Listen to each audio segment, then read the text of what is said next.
ദൈവത്തിൻ വചനം നന്മകൾ ചെയ്യാനറിയൂ വചനം വചനമറിഞ്ഞാൽ ആത്മാവുണരും ഹൃത്തിൽ വചനം വചനം ദൈവത്തിൻ വചനം വചനം വചനം ദൈവത്തിൻ വചനം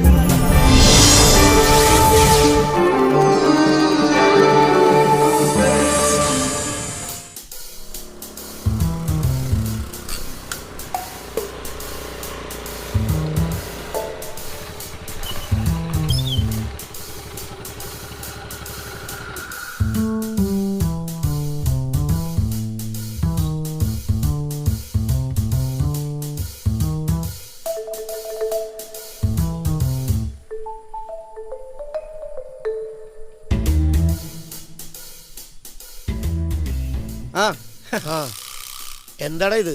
എന്റെ വീടിന്റെ മുമ്പിൽ ഒരു പമ്മലും പരിങ്ങലും ഒക്കെ.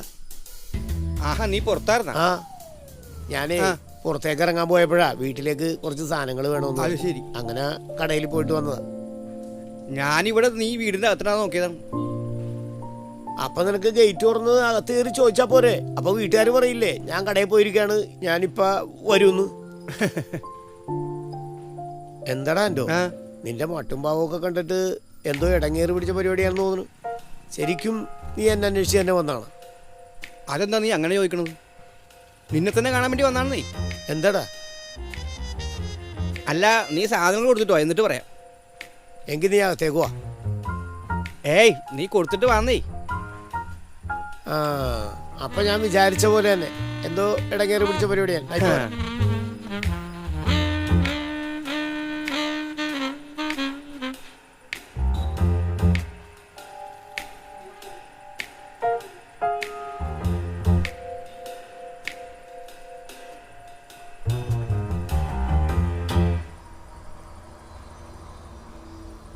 ആ, എന്താടാ പറയടാ, എന്താ കാര്യം? ആ, നീ വാ.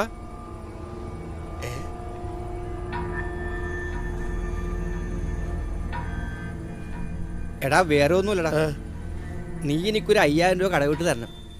ഓ, ഇതായിരുന്നോ കാര്യം? അതിന് നിനക്ക് എന്നെ ഒന്ന് ഫോൺ ചെയ്താ പോരായിരുന്നു? അപ്പൊ തന്നെ ഞാൻ പറയില്ലേ എൻ്റെ കയ്യിലില്ലെന്ന്. 5000 രൂപയെ ഞാൻ എന്താണ് നിന്നോട് പറയണത്? കാശില്ലെങ്കിൽ കാശില്ലെന്നങ്ങോട്ട് പറഞ്ഞാൽ പോരെ. അതിനൊന്നും ഞാൻ അങ്ങനെ കളിയാക്കേണ്ട കാര്യമില്ലായിരുന്നു. എടാ, കളിയാക്കിയതല്ലടാ, എൻ്റെ അടുത്ത് തന്നെ നിനക്കിത് വന്ന് ചോദിക്കാൻ തോന്നിയല്ലോ എന്നോർത്ത് ചിരിച്ചു പോയതാ. എന്താണ് ഇത്ര അത്യാവശ്യം? നിന്റെ കയ്യിൽ കാശില്ലല്ല, ഇനി ആവശ്യം പറഞ്ഞിട്ട് അതിനും കളിയാക്കാൻ വേണ്ടിയാണ്. ദേ, അപ്പോഴേക്കും നീ പിണങ്ങി. എടാ, എൻ്റെ കയ്യിൽ കാശുണ്ടാകുമായിരുന്നു. ഇന്നലെ ഞാൻ ചിട്ടി വിളിക്കാൻ പോയതുമാണ് ആ ജസ്റ്റിൻ്റെ ചിട്ടിയെ. പക്ഷെ എന്ത് ചെയ്യാം, എനിക്ക് കിട്ടിയില്ല, ആ ജോണിയേട്ടനാ കിട്ടിയത്. ആ, നീ വേണമെങ്കിൽ ഒരു കാര്യം ചെയ്, പുള്ളിക്കാരനോടൊന്ന് ചോദിച്ചു നോക്ക്. അല്ല, എന്ന് തിരിച്ചു കൊടുക്കാൻ പറ്റും? എല്ലാവരോടും എല്ലാം തുറന്നു പറയരുത്, അത് നിന്റെ സന്തോഷം കെടുത്തിയേക്കാം. പ്രഭാഷകൻ 8-ാം അധ്യായം 19-ാം വാക്യം. അത് ഈ 1 മാസത്തെ അവധിയൊക്കെ ആണെങ്കിൽ പുള്ളിക്കാരൻ ചിലപ്പോൾ തരിയായിരിക്കും. കാരണം പുള്ളിക്കാരൻ്റെ സംസാരത്തിൽ നിന്ന് എനിക്ക് മനസ്സിലായതേ ചിട്ടി പുള്ളിക്ക് ഈ പ്രാവശ്യം കിട്ടുമെന്ന് വിചാരിച്ചിട്ടില്ലെന്നുള്ളതാണ്. നീ എന്നോട് പറയണ്ട നിന്റെ അത്യാവശ്യം. ഏതായാലും ജോണേട്ടനോട് നീ ഒന്ന് പറഞ്ഞാൽ പുള്ളിക്കാരൻ ചിലപ്പോൾ നിന്നെ സഹായിക്കാതിരിക്കില്ല. എങ്കിൽ പിന്നെ ഞാൻ ചെല്ലാൻ നോക്കട്ടാ. എനിക്ക് 10 മണിക്ക് സിറ്റിയിലെത്താണ്. ചെല്ലടാ. ആ, ഓക്കെ എന്നാ.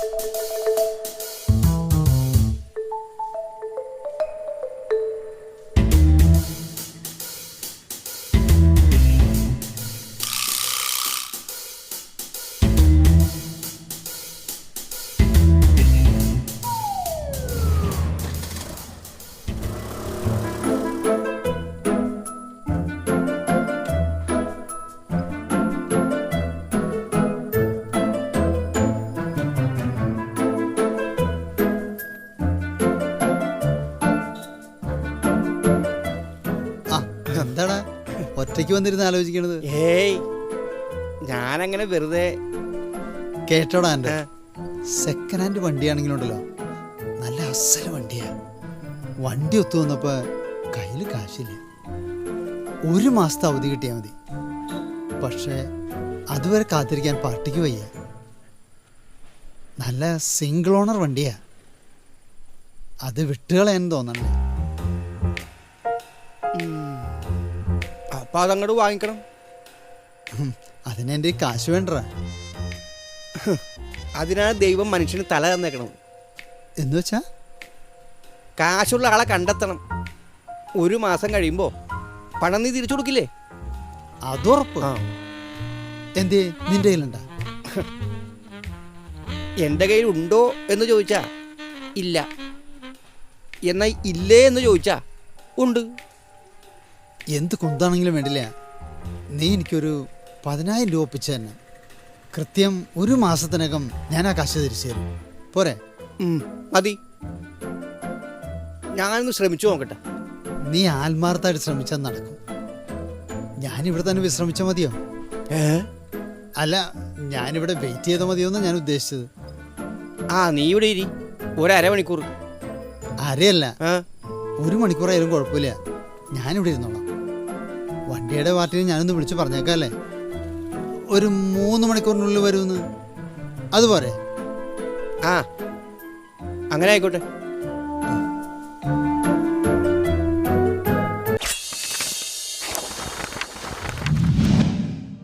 ശുദ്ധഗതിക്കാരൻ എന്തും വിശ്വസിക്കുന്നു, ബുദ്ധിമാൻ ലക്ഷ്യത്തിൽ തന്നെ ശ്രദ്ധ വയ്ക്കുന്നു. സുഭാഷിതങ്ങൾ 14-ാം അധ്യായം 15-ാം വാക്യം.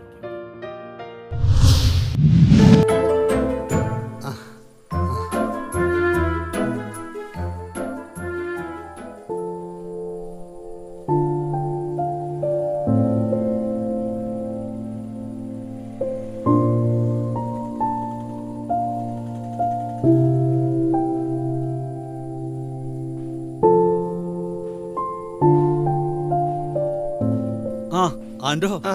വാ വാ. ചേട്ടാ, ആ, ചേട്ടനൊന്ന് ഞാൻ കാണാൻ വേണ്ടി വന്നതാ. എന്താ ആൻഡോ? അല്ല, ഇത് എങ്ങനെ ചുരുക്കി പറയണോ വിശദമായിട്ട് പറയണമെന്നാണ്. എങ്ങനെയായാലും എനിക്ക് പ്രത്യേകിച്ച് തിരക്കൊന്നുമില്ല. ആൻഡോന് എങ്ങനെയാ പറയാൻ പറ്റണമെന്ന് വെച്ചാൽ അതുപോലെ പറഞ്ഞോ.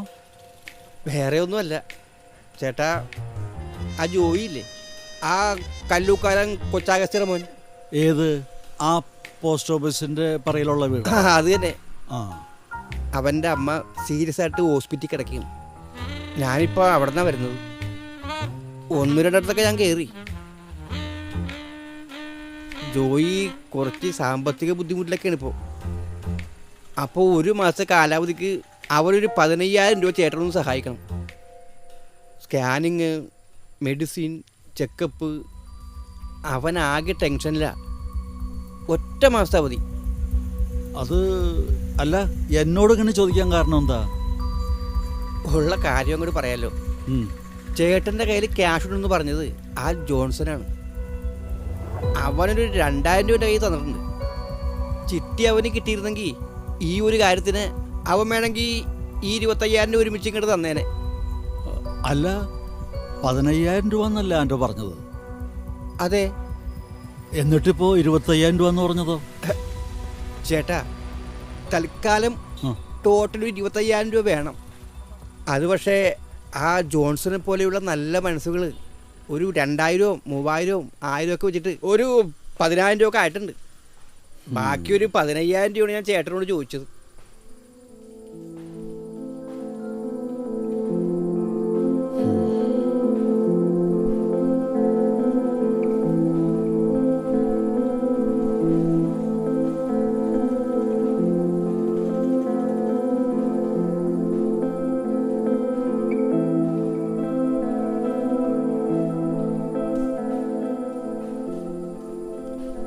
ആൻഡോ, ഓ,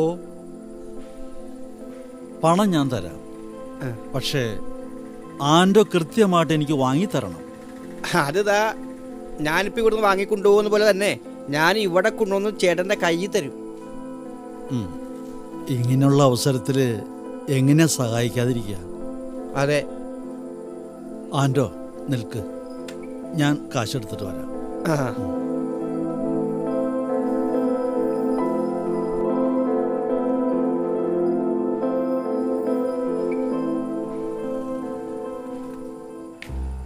ജോയിക്ക് 10 കൊടുത്തിട്ട് അടുത്ത മാസം തിരിച്ചു വരുമ്പോൾ ഒരു 5 കൂടി ജോയിയുടെ കയ്യിൽ നിന്ന് വാങ്ങാം. ഇപ്പം സഹായിക്കുന്ന എന്നെ അന്ന് ജോയിക്ക് സഹായിക്കാണ്ടിരിക്കാൻ പറ്റുമോ? അങ്ങനെ 2 മാസത്തെ അവധി പറയാം. നിർമ്മല ഹൃദയർക്ക് എല്ലാം നിർമ്മലമാണ്. എന്നാൽ മലിന ഹൃദയർക്കും അവിശ്വാസികൾക്കും ഒന്നും നിർമ്മലമല്ല. തീത്തോസ് 1-ാം അധ്യായം 15-ാം വാക്യം.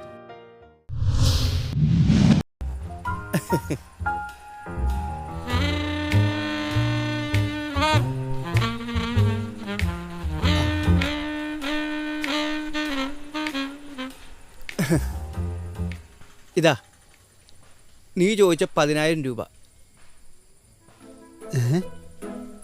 എനിക്കിത് വിശ്വസിക്കാൻ പറ്റത്തില്ല.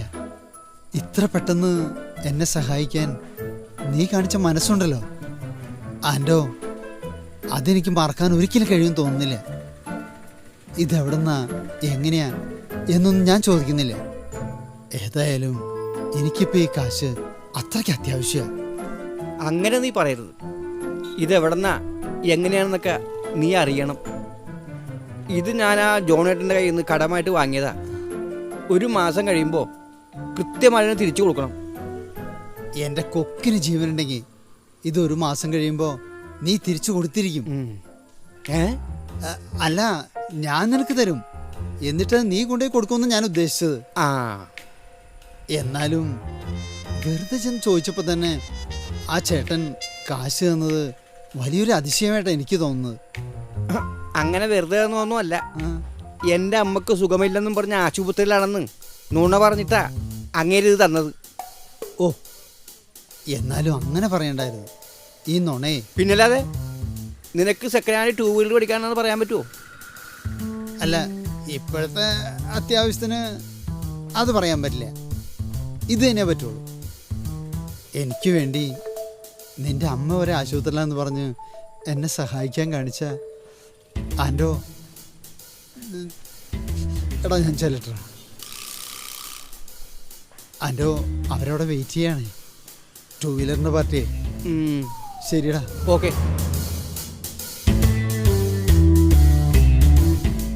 എടാ മണ്ട, നിന്നെ മുന്നിൽ നിർത്തി ചെറിയൊരു കളി, അത്രേ ഉള്ളൂ. 1 മാസം കഴിഞ്ഞ് നിന്നെ ഞാൻ ഒന്നും കൂടി കളിപ്പിക്കും.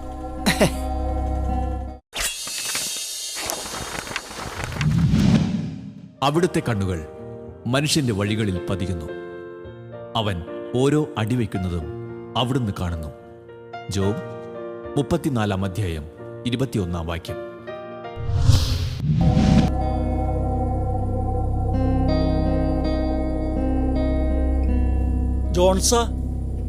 ജോൺസൺ, ആ ജോണേട്ടാ, എന്താ? ഒന്ന് പുറത്തേക്ക് വരൂ, എനിക്കൊരു കാര്യം ചോദിക്കാനാ.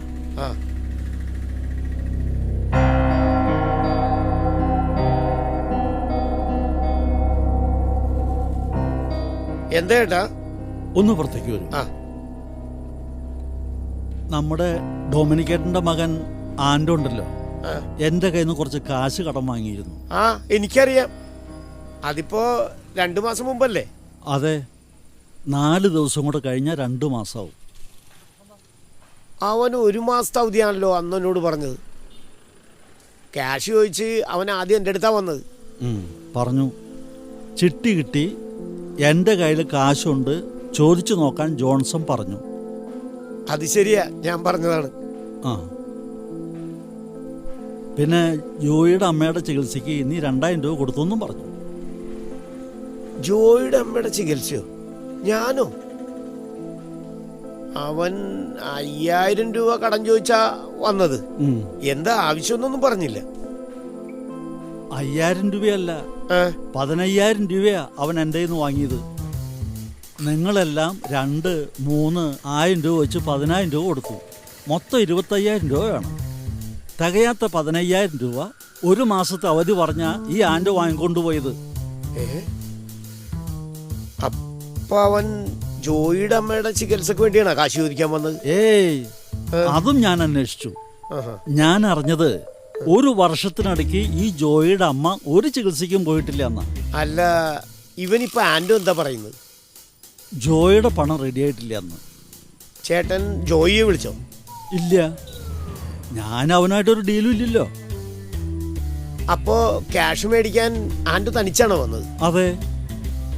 അങ്ങനെയാണെങ്കിൽ ഈ ജോയിയെ ഞാനൊന്ന് വിളിച്ചു നോക്കട്ടെ. ഓ, ചേട്ടപ്പാ.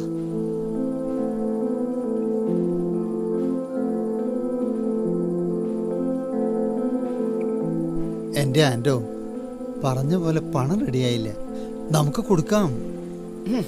നീ എന്ത് വർത്താനം ഈ പറയണത്? ഉടനെ കൊടുക്കാന്ന് കഴിഞ്ഞ ഒരു മാസം തുടങ്ങി നീ പറഞ്ഞോണ്ടിരിക്കണല്ലേ. ഇനി എനിക്ക് അയാൾ പറഞ്ഞു നിൽക്കാൻ പറ്റില്ല. ഇനി ഉള്ള സത്യം ഞാൻ തുറന്നങ്ങോട്ട് പറയും. നിനക്ക് വണ്ടി മേടിക്കാനാണ് ഈ പൈസ വാങ്ങിയെന്ന്. മണ്ടത്തരം പറയല്ലേ നീ. നിന്റെ അമ്മയുടെ ചികിത്സയ്ക്ക് വേണ്ടിയല്ലേ അന്ന് നീ ജോണേണ്ട ഇന്ന് പണം വാങ്ങിയത്? അതെ. പിന്നെ ഇപ്പം നീ ചെന്നിട്ട് എനിക്ക് വണ്ടി മേടിക്കാനാണ് കാശ് വാങ്ങിയതെന്ന് പറഞ്ഞാൽ ആരെങ്കിലും വിശ്വസിക്കുമോ? കാരണം ഞാൻ ഈ പിക്ചറില്ലാത്ത ആളാ. നിന്റെ കൂടെ കാശ് മേടിക്കാൻ ഞാൻ വന്നോ? ഇല്ല. എൻ്റെ കയ്യിലാ ജോണേട്ടൻ കാശ് തന്നോ? ഇല്ല. അതാ ഞാൻ പറഞ്ഞത് ഈ പിക്ചറിൽ ഞാനില്ലെന്ന്. എടാ കള്ള, നിനക്ക് 10,000 രൂപ ഞാനല്ലടാ തന്നത്. അവിടെ വെച്ച് അതില്ലെന്ന് ഞാൻ പറഞ്ഞോ? ഞാൻ വാങ്ങിച്ചത് ഞാൻ തരും. എപ്പോ? എൻ്റെ കയ്യിൽ കാശ് വരുമ്പോ.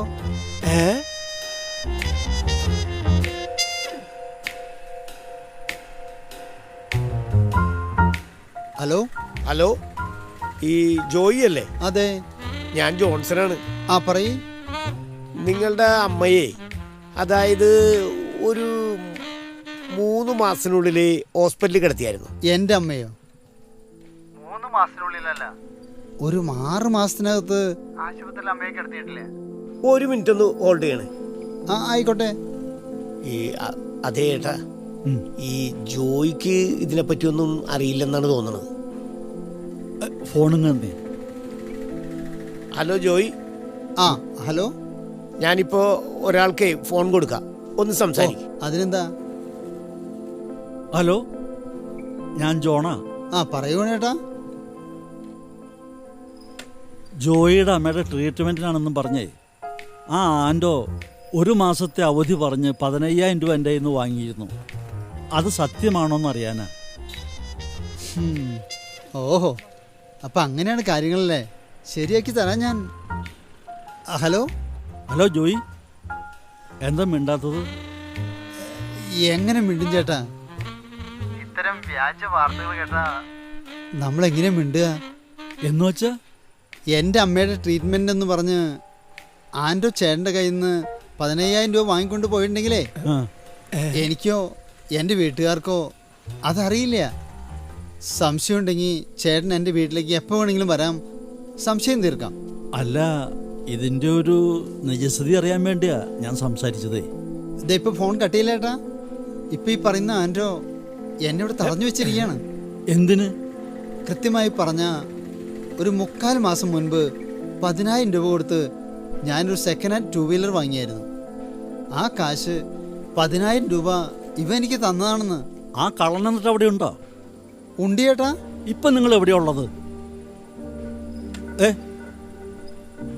ആ അവിടെ തന്നെ നിൽക്ക്.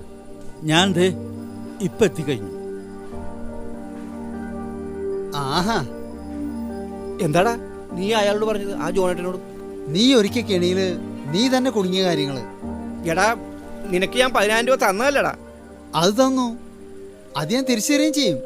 പക്ഷേ ഇവിടെ എനിക്ക് എന്നെ രക്ഷിച്ചേ പറ്റൂ. എനിക്ക് അഭിമാനിയായേ പറ്റൂ. തെളിവുകളെല്ലാം നിനക്കെതിരാണ്. അയാളിപ്പോൾ ഇവിടെ നിന്ന് ചോദിക്കാൻ പോകുന്ന ചോദ്യങ്ങൾക്കേ എന്തുത്തരം നീ പറഞ്ഞാലും അതെല്ലാം നിനക്ക് തന്നെ വിനയാകും. ഇനിയൊരു ഒറ്റ വഴിയേ ഉള്ളൂ. എന്തു വഴി? അയാളോട് വരുമ്പോൾ തന്നെ മാപ്പ് പറയണം.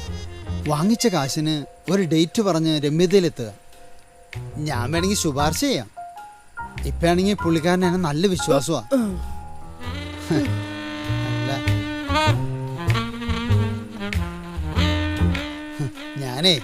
ഞാൻ നിന്നേനെ നിന്റെ കൂടെ.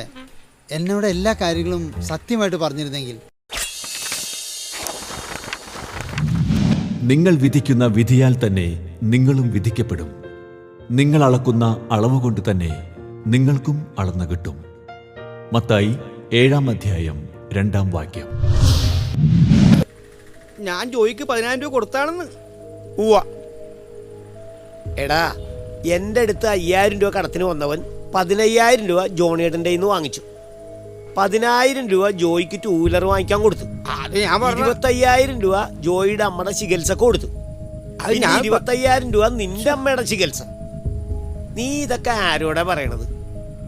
എടാ, ശരിക്കും സത്യം പറഞ്ഞ നീ പറയുന്നതൊക്കെ നുണയാണ്. അത് ഞങ്ങൾക്കൊക്കെ മനസ്സിലായി. ദേ, പിന്നെ അയാള് പറയണ സമയത്ത് അയാളുടെ കാശ് കൊടുത്തില്ലെങ്കിലുണ്ടല്ല, അല്ലെങ്കിൽ ഇതൊന്നും അല്ലട്ടാ.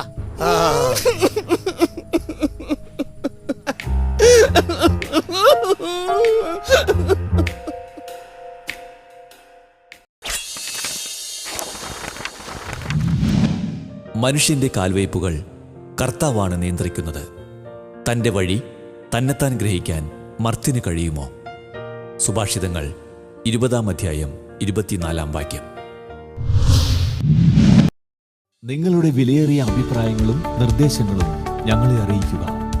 ദി പ്രൊഡ്യൂസർ, വചനം പറയുന്നത്, divine vision, divine retreat centre, Muringoor PO, Chalakudy 680309. Phone 8891952600. Email വചനം പറയുന്നത് @gmail.com.